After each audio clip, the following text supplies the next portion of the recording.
1 month after Major League Soccer Commissioner Don Garber stated that the U.S. Open Cup is a poor reflection of American soccer, MLS Players Association executive Bob Foose readmitted the league's unsatisfaction with the current state of the nation's longest-running pro soccer tournament.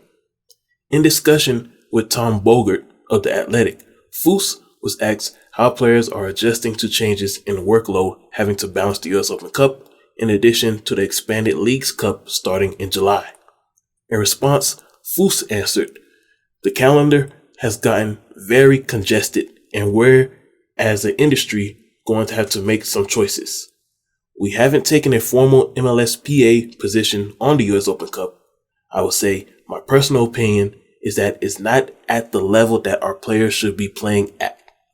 At this point, the venues aren't there, the facilities aren't there, the structure of the tournament isn't contributing to making MLS a better league. I think our players' workload is going to be an increasing issue moving forward. I think they're, in certain circumstances, are playing too many games, and I think that's only going to increase as time goes on.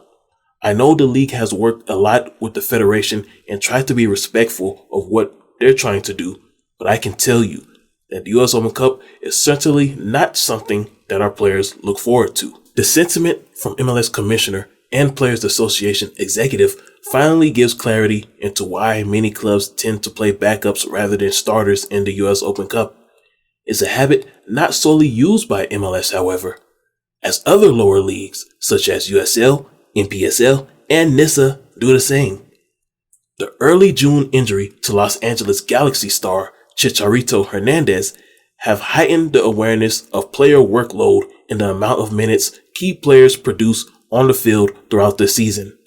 As the league's relationship with Liga MX continues to grow, MLS will continue to put more time and effort to preserve their best players for tournaments they value most.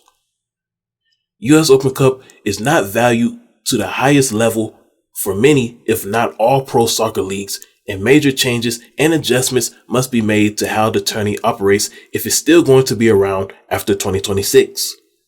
This year, MLS will continue its U.S. Open Cup championship title dominance in the 21st century. The final 4 clubs remaining in the U.S. Open Cup are all Major League Soccer clubs. When it comes to playing soccer in America among European stars, 2 teams have always floated around the European press. The 2, Los Angeles Football Club and International Miami. LAFC have lived up to expectation in the early half of this decade, earning an MLS Cup title, Supporter Shield, and getting second place in the CONCACAF Champions League twice.